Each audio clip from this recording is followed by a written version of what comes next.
एक खामोश जिंदगी, एक पुरानी सस्ती गाड़ी और एक बिल्कुल मामूली सी नौकरी। वर्मोंट के एक छोटे से शहर में रहने वाले रोनाल्ड रीड को कोई नहीं जानता था। 25 साल तक उसने एक गैस स्टेशन पर गाड़ियों में तेल भरा और अगले 17 साल तक एक मॉल में सफाई कर्मी का काम किया। जब 2014 में 92 साल की उम्र में उसकी मौत हुई तो पूरी दुनिया दंग रह गई। इस मामूली से सफाई कर्मी के पास $8 मिलियन की संपत्ति थी। उसने अपनी वसीयत में से $6 मिलियन लोकल हॉस्पिटल और लाइब्रेरी को दान कर दिए। दुनिया पूछ रही थी, एक सफाई करने वाले के पास इतना पैसा कहां से आया? क्या उसने कोई लॉटरी जीती थी? क्या उसे कोई खानदानी खजाना मिला था?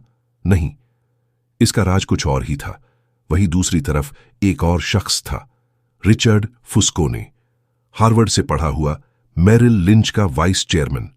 इतना कामयाब और इतना अमीर कि उसने अपने लिए एक ऐसा महल बनवाया जिसमें 11 बाथरूम और 2 स्विमिंग पूल्स थे। उसे लगता था कि वो पैसों के खेल का सबसे बड़ा खिलाड़ी है, लेकिन 2008 के आर्थिक संकट ने सब कुछ बदल दिया। रिचर्ड ने इतना बड़ा कर्ज ले रखा था कि वो रातों रात कंगाल हो गया। उसका वो शानदार महल नीलाम हो गया और वो पूरी तरह बर्बाद हो गया। सोचिए, एक तरफ एक ऐसा आदमी जिसे दुनिया ने कभी गौर से देखा तक नहीं, और दूसरी तरफ एक ऐसा जीनियस जिसे दुनिया अपना आदर्श मानती थी। एक ने मौत के बाद सबको हैरान कर दिया और दूसरे ने जीते जी सब कुछ गंवा दिया। पैसा कमाना या उसे संभालना दिमाग का खेल नहीं है, ये आपके व्यवहार यानी आपके बिहेवियर का खेल है। हम अक्सर सोचते हैं कि फाइनेंस एक साइंस है। हमें लगता है कि इसमें फॉर्मूलाज हैं, रूल्स हैं और मैथ है, लेकिन सच तो यह है कि पैसा हमारे जज्बातों से जुड़ा है। मॉर्गन हाउसल कहते हैं कि हमारे हर फैसले के पीछे एक कहानी होती है। आपका पैसा खर्च करने का तरीका इस बात पर निर्भर करता है कि आप किस दौर में पैदा हुए थे। अगर आपने बचपन में महंगाई और बेरोजगारी देखी है तो आप रिस्क लेने से डरेंगे। अगर आपने स्टॉक मार्केट को हमेशा ऊपर जाते देखा है तो आप निडर होकर इन्वेस्ट करेंगे। कोई भी पागल नहीं होता। हर कोई अपने अनुभवों के हिसाब से फैसला लेता है जो उस वक्त उसे सही लगता है। लेकिन इस खेल में 2 सबसे बड़े खिलाड़ी हैं जिन्हें हम अक्सर नजरअंदाज कर देते हैं, लक और रिस्क। हम जब किसी की कामयाबी देखते हैं तो हमें लगता है कि यह सिर्फ उसकी मेहनत का नतीजा है, और जब किसी को नाकामयाब देखते हैं तो लगता है कि उसने गलती की होगी। लेकिन सच्चाई इससे कहीं ज्यादा गहरी है। बिल गेट्स की कहानी सुनिए। 1968 में दुनिया में जितने भी बच्चे हाई स्कूल में पढ़ रहे थे, उनमें से सिर्फ 3 लाख में से एक बच्चा ऐसा था जिसके पास उस वक्त के सबसे एडवांस कंप्यूटर की सुविधा थी। बिल गेट्स उन खुशनसीब बच्चों में से एक थे। अगर उनके स्कूल में वो कंप्यूटर नहीं होता तो शायद आज माइक्रोसॉफ्ट नहीं होती। ये लक था। लेकिन उन्हीं के साथ उनका एक दोस्त था, केंट एवंस। केंट भी बिल गेट्स जितना ही होशियार था, लेकिन कंप्यूटर रेवोल्यूशन आने से पहले ही एक माउंटेन क्लाइंबिंग एक्सीडेंट में उसकी मौत हो गई। ये रिस्क था। कामयाबी और नाकामयाबी के बीच की लकीर बहुत धुंधली होती है, इसलिए किसी की कामयाबी से इतने प्रभावित न हो जाएं कि आप लक की भूमिका भूल जाएं, और किसी की हार से इतनी नफरत न करें कि आप रिस्क को कम समझने लगें। सबसे मुश्किल काम क्या है? सबसे मुश्किल है ये जानना कि बेअस कब करना है। अमीरी की दौड़ में लोग इतने अंधे हो जाते हैं कि वो उस चीज को दांव पर लगा देते हैं जिसकी उन्हें जरूरत है, ताकि वो चीज पा सके जिसकी उन्हें जरूरत नहीं है। रजात गुप्ता की कहानी याद कीजिए।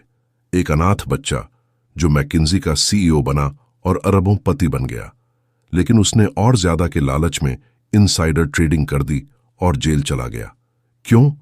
क्योंकि उसके पास इनफ का सेंस नहीं था। अगर आप अपनी सोशल स्टेटस की तुलना दूसरों से करते रहेंगे तो आप कभी खुश नहीं हो पाएंगे। ये एक ऐसी लड़ाई है जिसे आप कभी नहीं जीत सकते। पैसा कमाने के लिए आपको थोड़ा सा पागल बनना पड़ सकता है, लेकिन पैसों को बनाए रखने के लिए आपको बिल्कुल अलग दिमाग चाहिए। पैसा बचाने के लिए आपको थोड़ा डर, थोड़ी विनम्रता और थोड़ा सा सर्वाइवल इंस्टिंक्ट चाहिए। आपको यह मानना पड़ेगा कि जो आज आपके पास है वो कल चला भी सकता है। वॉरेन बफेट को सब जानते हैं। लोग उनकी इन्वेस्टमेंट टेक्निक्स की बातें करते हैं, लेकिन उनकी असली ताकत है समय। उन्होंने 10 साल की उम्र से इन्वेस्टिंग शुरू की थी। अगर वो 25 साल की उम्र में शुरू करते और 60 साल में रिटायर हो जाते तो शायद कोई उनका नाम भी नहीं जानता। उनकी किस्मत का असली जादू कंपाउंडिंग में है। कंपाउंडिंग का मतलब है सब्र। ये एक ऐसे पेड़ की तरह है जो शुरुआत में बहुत धीरे बढ़ता है, लेकिन एक वक्त के बाद उसकी ग्रोथ इतनी तेज होती है कि आप सोच भी नहीं सकते। लोग मुझसे पूछते हैं कि अमीर बनने का सबसे बड़ा फायदा क्या है? क्या ये बड़ी गाड़ी है या बड़ा घर? नहीं, अमीर होने का सबसे बड़ा फायदा है फ्रीडम। पैसों की असली कीमत वो वक्त है जो वो आपको खरीद कर देता है। जब आप सुबह उठकर ये कह सकें कि मैं आज जो चाहूं वो कर सकता हूं, वही असली दौलत है। अगर आपके पास बहुत पैसा है लेकिन आपके पास अपने परिवार के लिए या अपनी पसंद के काम के लिए वक्त नहीं है, तो आप अमीर नहीं हैं। आप सिर्फ एक मेहनती मजदूर हैं जिसके पास बड़ा बैंक बैलेंस है। एक और कड़वी सच्चाई है जिसे हम अक्सर भूल जाते हैं। हम दिखावा करने के लिए पैसा खर्च करते हैं। हम ऐसी चीजें खरीदते हैं जिनसे हम उन लोगों को इंप्रेस कर सकें जिन्हें हम पसंद भी नहीं करते। मॉर्गन हाउसल कहते हैं कि wealth is what you don't see. दौलत वो है जो दिखती नहीं। जो महंगी गाड़ी आपने शोरूम में देखी, वो अमीर दिखने का एक तरीका हो सकती है, लेकिन वो आपकी बैंक से उतने ही पैसे कम कर देती है। असली दौलत वो इन्वेस्टमेंट है, वो सेविंग्स है जो अभी तक खर्च नहीं हुई है। लोग अमीर तो बनना चाहते हैं, लेकिन उनका मतलब ये होता है कि वो बहुत सारा पैसा खर्च करना चाहते हैं। ये दोनों बिल्कुल अलग बातें हैं। जिंदगी में सब कुछ प्लान के मुताबिक नहीं चलता, इसलिए हमेशा रूम फॉर एरर रखिए। अपने हर अंदाजे में इतनी जगह छोड़िए कि अगर आप गलत भी हो जाएं तो आप पूरी तरह बर्बाद न हो। स्टॉक मार्केट हो या जिंदगी, यहां टेल इवेंट्स का बहुत बड़ा हाथ होता है। टेल इवेंट्स का मतलब है वो 1% घटनाएं जो 99% नतीजे तय करती हैं। एक आर्टिस्ट 100 पेंटिंग बनाता है, लेकिन उनमें से सिर्फ एक मास्टरपीस बनती है जो उसे मशहूर कर देती है। एक इन्वेस्टर 1000 स्टॉक्स खरीदता है, लेकिन उनमें से सिर्फ 2-3 ऐसे होते हैं जो उसे करोड़पति बना देते हैं। आपको हर बार सही होने की जरूरत नहीं है। आप आधी बार गलत होकर भी बहुत पैसा कमा सकते हैं अगर आपने अपने नुकसान को छोटा रखा है और फायदे को बढ़ने दिया है। अंत में एक बात हमेशा याद रखिए, आप बदलेंगे। आज आप जो चाहते हैं, शायद 10 साल बाद आप वो ना चाहें। इसलिए अपने ऊपर इतना दबाव न डालें कि आप अपने आज को ही भूल जाएं। पैसा एक जरिया है, मंजिल नहीं। रोनाल्ड रीड ने जब वो $8 मिलियन जोड़े थे, तो शायद वो कोई बड़ा मकसद नहीं था, बल्कि उसकी सादगी और सब्र का नतीजा था। वो खुश था क्योंकि उसके पास वो फ्रीडम थी जिसे कोई छीन नहीं सकता था।